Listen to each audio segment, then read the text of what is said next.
estimated, I think it's 1/3 the company and the rest is taken by the government.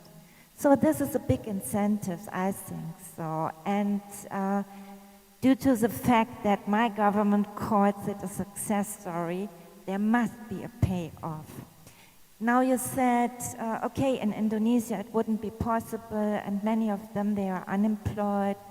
I know that we have cooperations worldwide how to employ the German dual system abroad. So maybe this would be an option. Now I'm looking for the one who asked, you're sitting there, okay.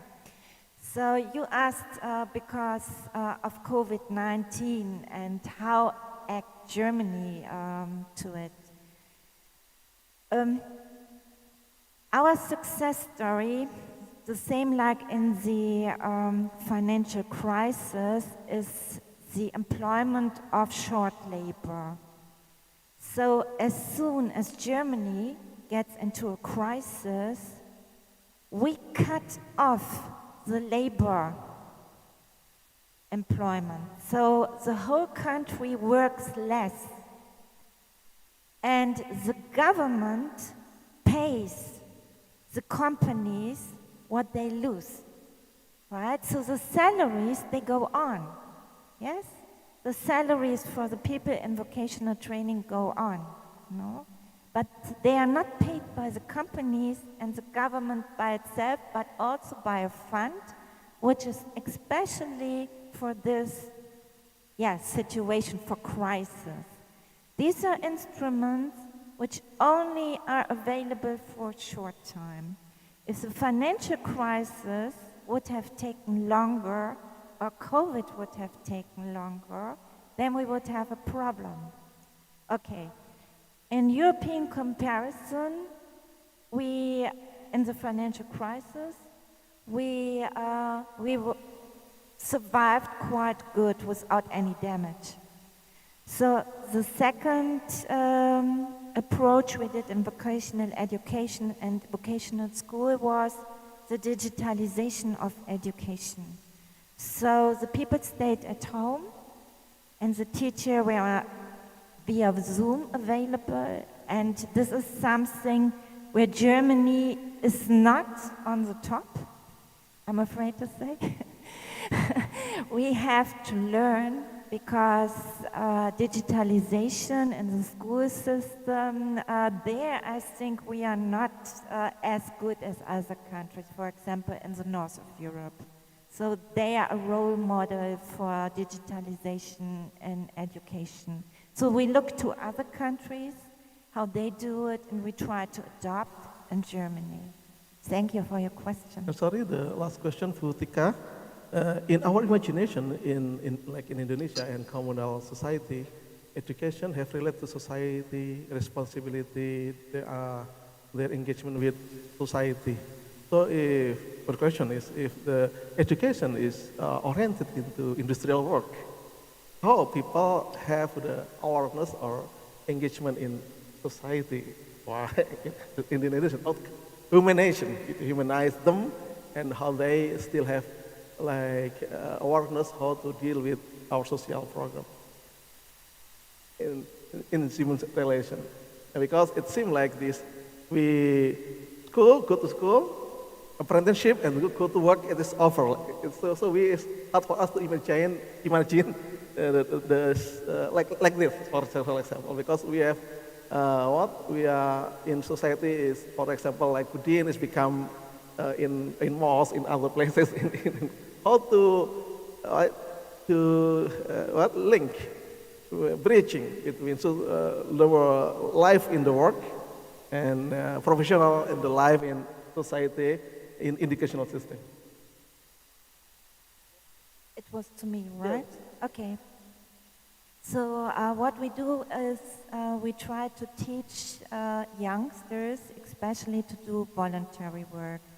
So we offer seminars, we have many programs.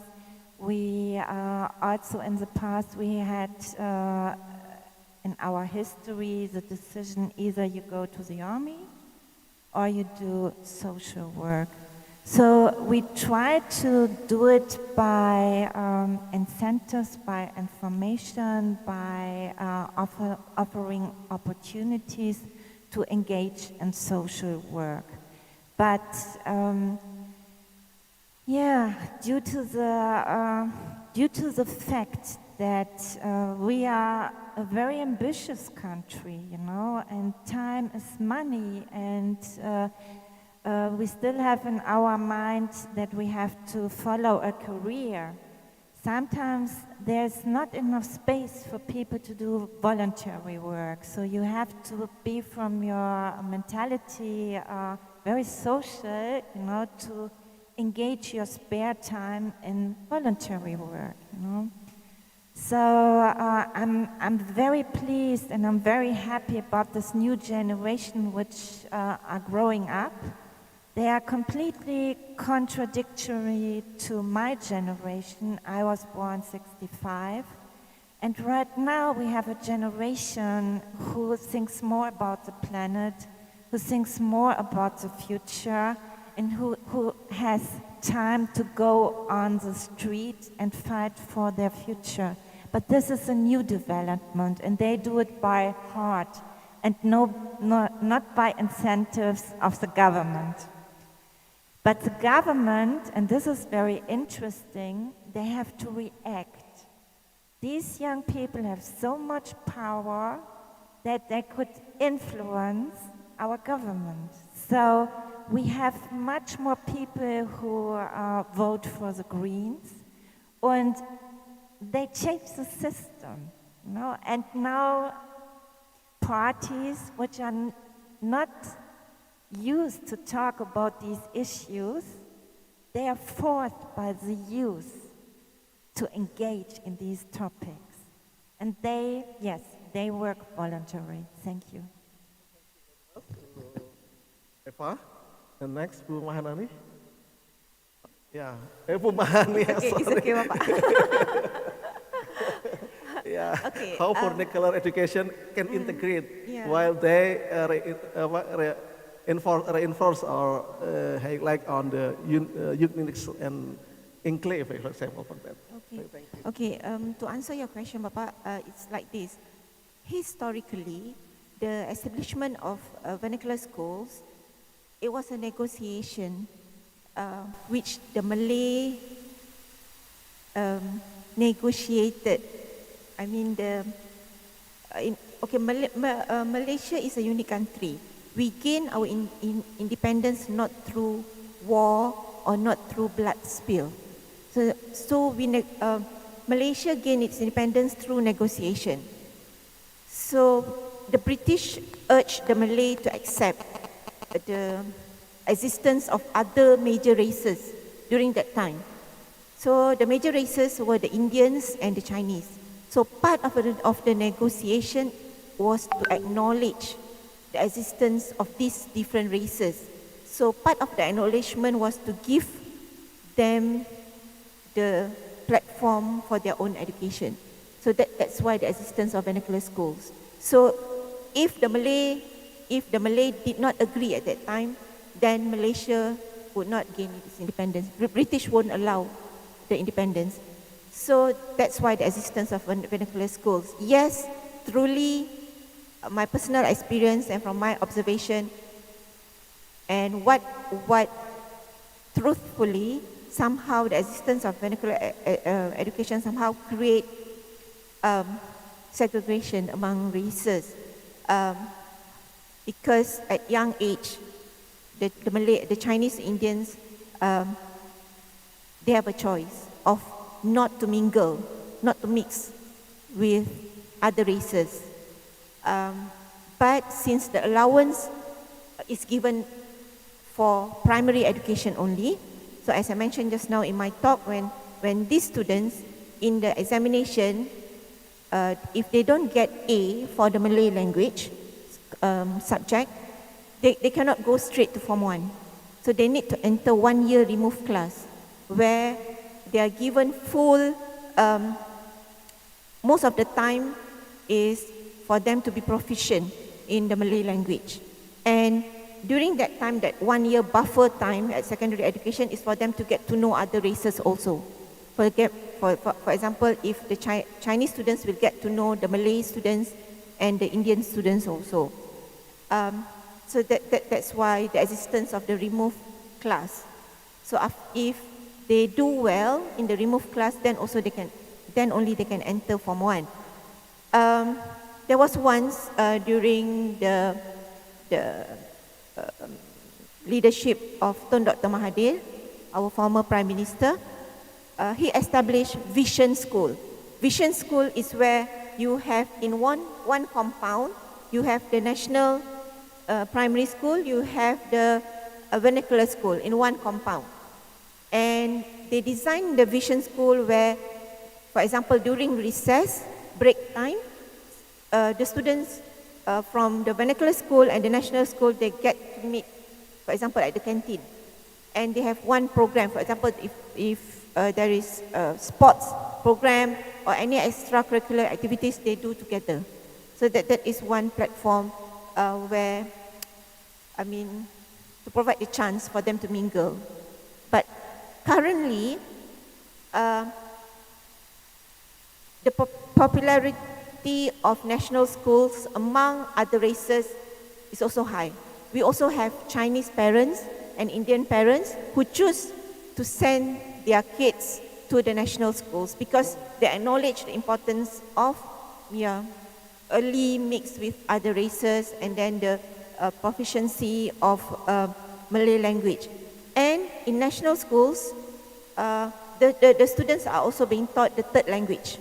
So in Malaysia, Malay language is our first language, English is our second language, and students also need to take Mandarin as the third language. So that's why now, with the teaching of Mandarin at national school, so the Chinese parents also have the confidence to send their children to national schools. Okay, so we try to minimize somehow, but this segregation. But it's part of the negotiation historically. But now, still exists the vernacular schools, but the enrollment is not that high as compared to years back. So still, especially at new housing area with young parents, they choose national schools, to send their kids. Thank you, Mbak Sani. Okay, thank you. And the last, Pak Hasim, the question from Bu Tika. How about in gender initiative and gender responsive? Yeah.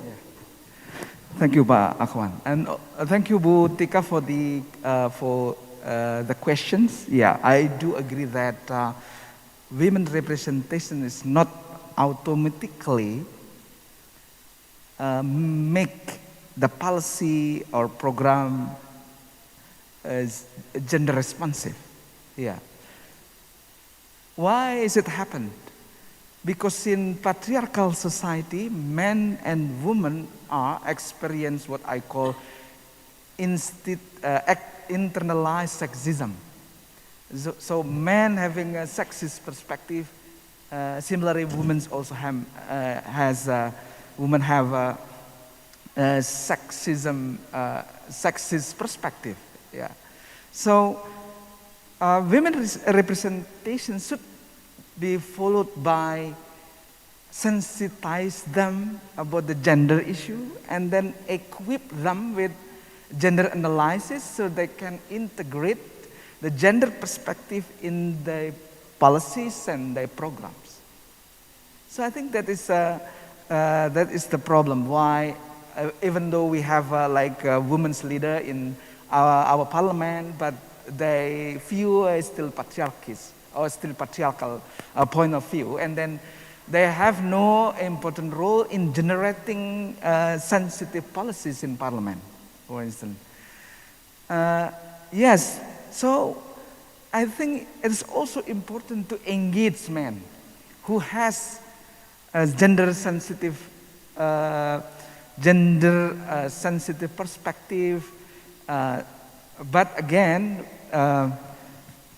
the objective of their engagement should be to make sure the gender equality happen. It's not, again, creating their domination within, for instance, parliament or government. Yeah. So, yes, so we have to work with women. At the same time, we also have to work with men. Because gender equality actually is about changing the relations. So we empower women at some point, and the other side we have to transform men. So then we can transform the power relations to make it more just and more equal and more equal.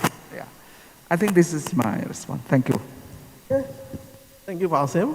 This is the answer. So I think it's good answer to deal with the question of Pika. And then for second session, maybe a question? Still any other question? Okay, okay, shouldn't. I think because we have to have class in 1 o'clock, maybe they're thinking for that. So I will give the opportunity for the speaker to give the last statement. Yeah? For example, for 2 minutes, yeah?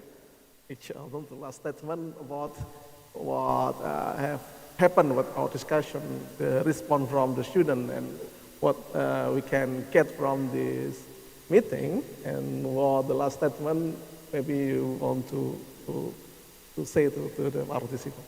And for the first opportunity, I give to Eva.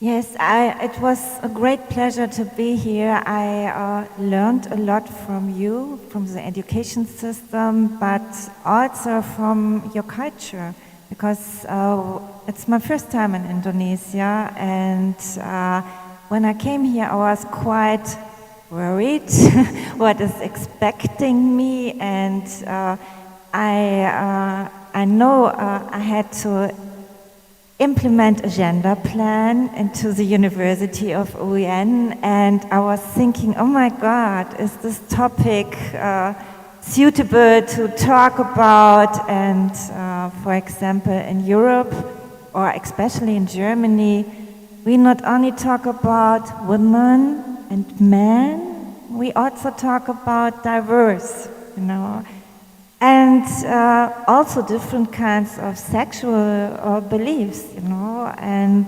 attitudes. So I was thinking, oh, this is a tricky topic, and how are you going to implement all those strategies?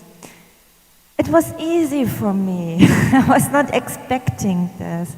It's a very open society, and I'm very happy that I could be as open as I am from my own personality and share my thoughts with you and to learn from you. And therefore, I thank you all very much.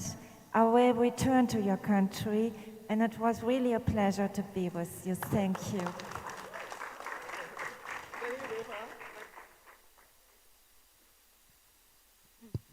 Okay, I think from my side, the future of Malaysian education system, as I mentioned just now, is the trying to utilize technology to the fullest, and even at postgraduate level, at the teaching of master's program.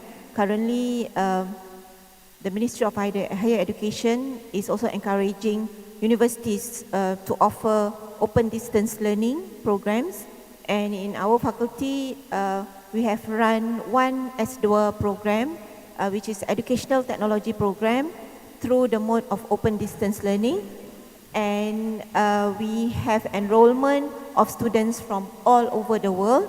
Even we got students from United States of America, because the mode is fully online. So that is the future, and also it's a pleasure to hear your talk on dual TVET education, because that's also the future of Malaysian TVET education.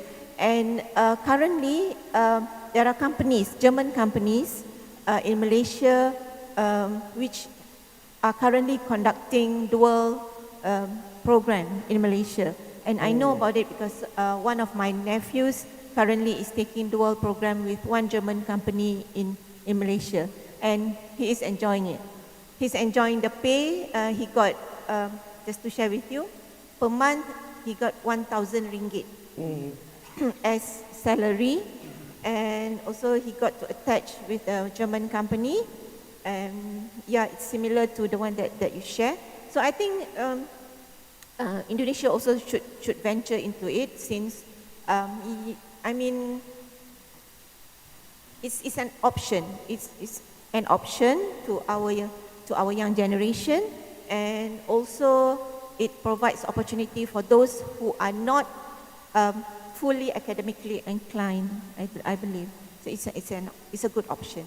Okay, so thank you very much again to Ibu Dekan, to the committee for giving me the opportunity to talk in today's seminar and to get to know all of you better. Okay, thank you very much. Assalamualaikum. Okay, thank you, Bu Mahani.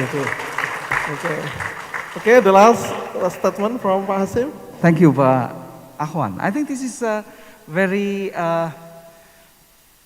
interesting occasions when we have two speakers from other country. Even though now we have very popular song Ojo dibanding-banding ke, but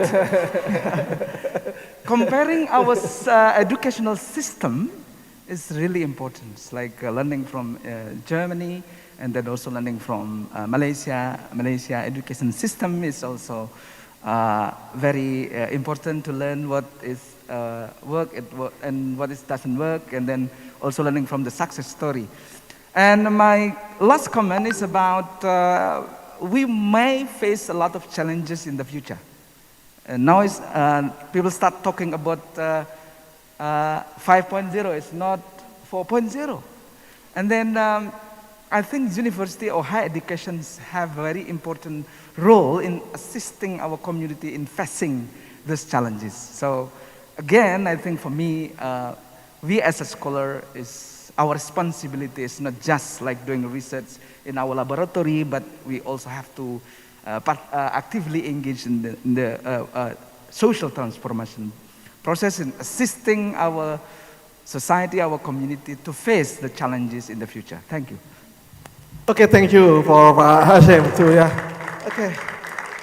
Okay, I agree that this forum is very fruitful, and many information we can cut from Germany, from Malaysia, or from our college, from fellow lecturer, and it make this forum is international. Yeah? We compare, we learn from each other, each other from Germany, and how we can appreciate the uniqueness of every country, but we can learn from them also. And I want to say thank you for participants too, who sit in this room from 9:30 or 8 until 11:30. It is a long time for you, and you still keen to listen to all participants. And let's give applause to all us together. Okay, thank you very much for all the leaders of universities and lecturers and organizers and of course speakers and all students for their participation in this forum. And then let's close this program and discussion by saying Alhamdulillah together. Alhamdulillah Rabbil Alamin. Assalamualaikum warahmatullahi wabarakatuh. Okay, well. Foto bareng? Ya, di mana sini? Oke.